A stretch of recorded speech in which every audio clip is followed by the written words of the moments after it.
Всем привет! Меня зовут Янина, и это канал Дикое Полевание. И сегодня мы поговорим об одном из главных брендов режима Лукашенко, его визитной карточке пыточной Окрестина. Если вы забыли, я напомню.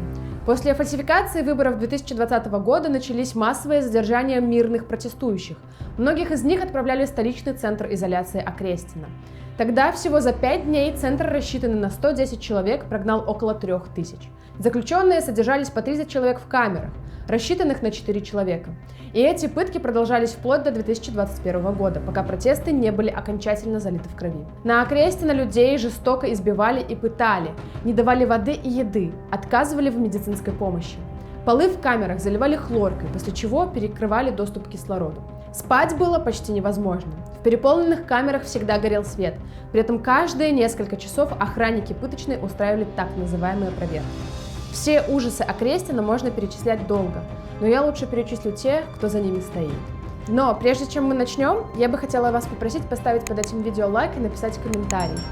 Так вы поможете в распространении этого видео, и как можно больше людей узнают, какие пытки происходят в Беларуси.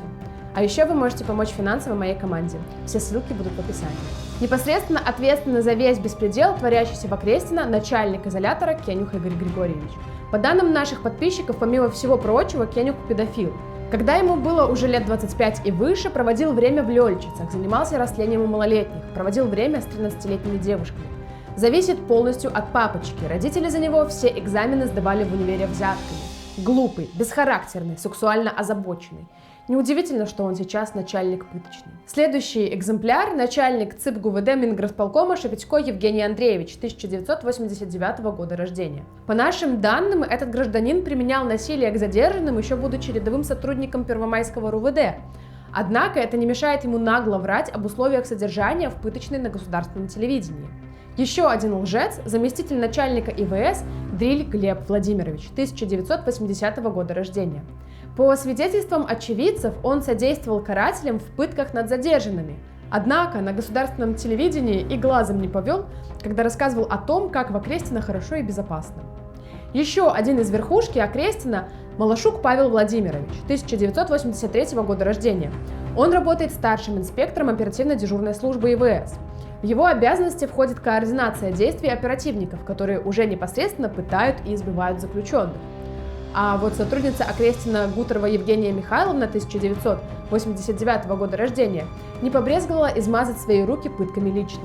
По ее поводу написала сразу несколько людей. Утверждаю, что эта девушка была в ЦИПе, лично меня мучила и применяла силу. Находясь в ЦИПе, одной из девушек в камере было плохо, и мы просили вызвать врача. Когда меня повели на допрос, я повторила эту просьбу этой сотруднице, так как она меня повела из камеры. Но после допроса она в коридоре у камеры стала мне выламывать руки назад за спину, приговаривая: «Будешь знать, как врача просить», и кричала: «Поняла меня?». Я же повторяла, что врач необходим, и тогда она кинула меня на колени и пол, и, прижав голову к полу, стала душить. Я задыхалась, это было очень больно.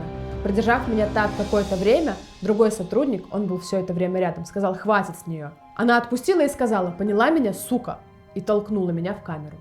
Я ее опознала. Она меня била и раздевала догола на ЦИП 12 августа. Я одна из мотоциклистов, которых били на Уручье 11 августа. Нас завезли на ЦИП из РУВД 12. В самом ЦИПе нас поставили к стенке, и вышла она. Одета была в форму черную и кепку черную, как у ОМОНа. Девочек била, в стенку кидала, орала матом, издевалась. Мне дубинкой била по внутренней стороне ног.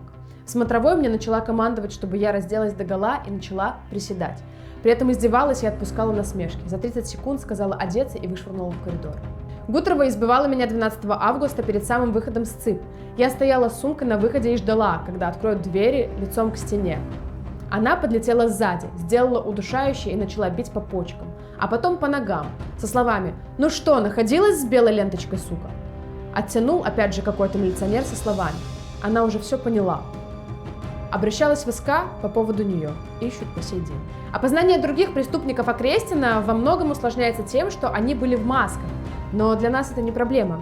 Вглядитесь в их лица, возможно, эти люди живут рядом с вами по соседству или ходят с вами в один магазин. Лапарь Владимир Иосифович, заместитель начальника по идеологической работе и кадрового обеспечения, 1977 года рождения. Старший оперуполномоченный Чарун Александр Николаевич, 1981 года рождения.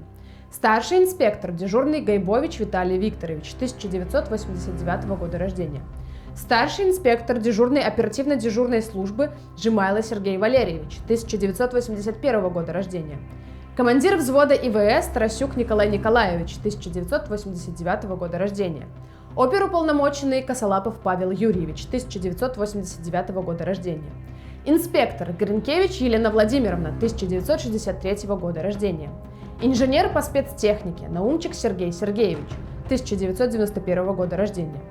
Подробнее узнать об этих персонажах вы можете в нашем телеграм-канале «Дикое полевание». Обязательно подпишитесь. Ну а напоследок история. Парижская тюрьма Бастилия была одним из символов абсолютной власти королей Франции. Через нее прошло множество политических заключенных и именитых французов. Очень долго она оставалась неприступной, много страданий она повидала. Но всякому абсолютизму приходит конец. Взятие Бастилии было одним из ключевых моментов Великой Французской революции и имело огромный символический характер. Когда горожане взяли крепость-тюрьму, коменданту Бастилии, считай начальнику центра изоляции, отрубили голову, подняли ее на пику и понесли по городу. Такая же судьба постигла еще нескольких офицеров и солдат. А как вы думаете, стоит ли нам перенимать французский опыт при взятии Окрестина? Поделитесь своим мнением в комментариях. Спасибо, что посмотрели этот ролик, и живе Беларусь!